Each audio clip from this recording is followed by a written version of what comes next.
بپی صاحب جو chief justice کے حوالے سے معاملہ اس وقت بڑا ہی اہم ہے. چیف جسٹس کو کنٹروورشل نہیں ہونا چاہیے جس کی بھی تعیناتی ہو.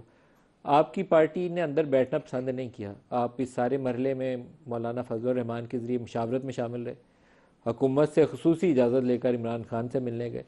پھر پارلیمانی کمیٹی میں اپنے نام بھی دیے اور اب جب بیٹھ کے فیصلہ کرنے کی گھڑی آئی ہے تو آپ باہر بیٹھے ہیں. یہ کیا بات ہوئی؟ بسم اللہ الرحمن الرحیم. پہلے تو ملک صاحب میں تھوڑا سا کلیریفائی کر دوں. یہ جو ابھی طارق فضل چودھری صاحب نے کہا ہے نا کہ اس کے وکٹم نواز شریف اور گیلانی صاحب تھے، اس کا آخری وکٹم ہم تھے. آپ کو شاید یاد ہو کہ جب پچھلے سال اسی الیکشن سے پہلے جب قاضی فائزی صاحب نے ہماری پارٹی کا نشان کھینچنے کا فیصلہ کیا تھا، یہ ہماری وکٹمائزیشن تھی کہ دنیا میں مطلب کسی جگہ ایسا نہیں ہوتا کہ جب جنرل الیکشن ہونے جا رہے ہو، ایک کسی بھی ملک کی جمہوریت کی تقدیر کا فیصلہ ہو، اس وقت کسی بھی جو سب سے بڑی جماعت ہو اس کا آپ نشان کھینچ لیں تاکہ لوگوں کو سمجھنے لگ سکے کہ ووٹ کس کو ٹرن کرنا ہے. تو ہم اس کے سب سے بڑے وکٹم تھے اس جوڈیشری کے. اور بھی لاتعداد فیصلے ہوں گے پچھلے 1.5-2 سال میں جو اس وقت سپریم کورٹ میں بیٹھے ججز نے کیے، لیکن let's not go into details. باقی دوسری بات یہ جو آپ نے فرمایا، ہم پہلے دن سے اس پروسیس میں آبویسلی اس لیے نہیں تھے کہ کسی طور پہ ہم کوئی کنسنسس ڈاکومنٹ کی طرف جا رہے تھے. ہمارا اس وقت تو مولانا کو منانے کا کانسیپٹ تھا کہ جی آپ اس طرف مت جائیں. آپ کو یاد ہے نمبر گیم جو پوری ریلیٹ کر رہی تھی وہ اس طرف جا رہی تھی کہ مولانا واز دی میجک نمبر.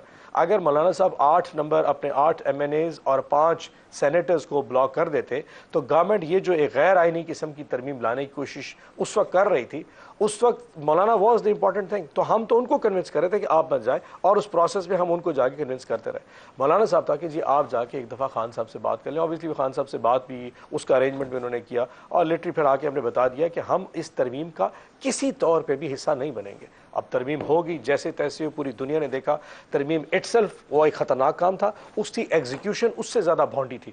ہو گئی ایگزیکیوشن، بندے اٹھائے، ایم این ایز غائب کیے، ہمارے سینیٹرز غائب کیے، ہو گئی. بپی صاحب آپ ہر عمل میں شامل ہوئے. حکومت نے پارلیمانی کمیٹی بنائی تھی سید خورشید شاہ کے نیچے، آپ کی جماعت اس کے اندر بھی گئی. آپ کی جماعت مولانا فضل الرحمان کے ذریعے بھی ڈسکشن میں شامل رہی. آپ کی جماعت نے سینٹ میں 4 ووٹ ڈالے، آپ کی جماعت نے قومی اسمبلی میں 12 ووٹ ڈالے. آپ نے اس پورے پروسیس کو لیجٹمائز کیا اپنی پریزنس سے، اپنے ووٹوں سے. اب آپ جب فائنل ہے، فائنل آؤٹ کم ہے، سارا کچھ ہو چکا ہے، اب آپ کو اچانک خیال ہے کہ نہیں ہمیں اس میں شامل نہیں ہونا. آپ اس کا حصہ رہے ہیں پورے پروسیس کا. اب آپ یہ ایکسکیوزز مت دیں کہ ہم نہیں تھے. You are part and parcel of this process. پارلیمانی جو کمیٹی بنائی گئی تھی ملک صاحب، وہ بنائی اس لیے گئی تھی جب ہمارے 10 ایم این ایز کو اسمبلی سے ابڈکٹ کیا گیا تھا. آپ کو یاد ہو رات کو 11 بار.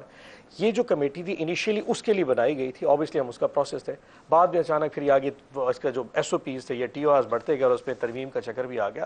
ہم شروع سے ہمیں تو کبھی آپ کہتے ہیں نا پروسیس کا حصہ تھے. کیا ہماری طرف سے آپ نے کبھی سنا کہ اس ڈاکومنٹ ہمارے پاس کوئی آیا ہو، ہم نے کسی ایک کے اوپر کوئی اعتراض کیا ہو؟ ہم تو پورے اوور آل اس ڈاکومنٹ کے ہی خلاف تھے کیونکہ ہمیں یہ پتا تھا یہ پرسن اسپیسیفک ہی ہے. یہ جوابات آپ کے درست نہیں ہیں. بیرسٹر گوہر اور سلمان اکرم راجہ وہ ان ڈرافٹس کے اوپر اعتراضات بھی کرتے رہے، اور مولانا فضل الرحمان سے، کامران مرتضیٰ صاحب سے آپ پوچھ سکتے ہیں، ان لوگوں نے جو ریفائن کیا ڈاکومنٹ، اب یہ پہلے والے ڈاکومنٹ کی وہ شکل نہیں ہے جہاں 56 ترامیم، اب یہ 22 ترامیم ہے، اور اس میں آپ لوگوں نے رول ادا کیا، آپ نے اور مولانا فضل الرحمان نے.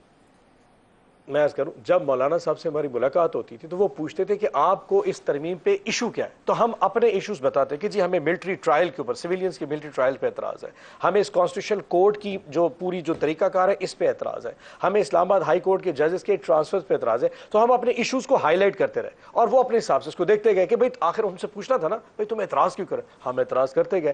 الٹیمیٹلی اس کا یہ مقصد ہی تھا کہ کچھ چیزوں پہ ہمیں اعتراض ہے اور باقی پہ اگری کر رہے ہیں. ہم تو بیسیکلی مولانا کنونس کریں کہ مولانا صاحب یہ ڈاکومنٹ کسی بھی طور کے اوپر اس جمہوریت کے لیے، اس عدلیہ کی آزادی کے لیے doesn't really makes any sense.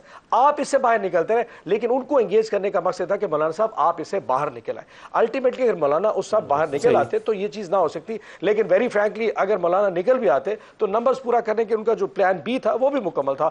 Ultimately مولانا نے بھی دیکھ لیا تھا کہ جب ان کے 2 اپنے سینیٹرز آگے پیچھے ہو گئے، ان کے 3 جو ایم این ایز تھے انہوں نے کہیں پہ کچھ کہنا شروع کر دیا کہ جی ہم تو جائیں گے.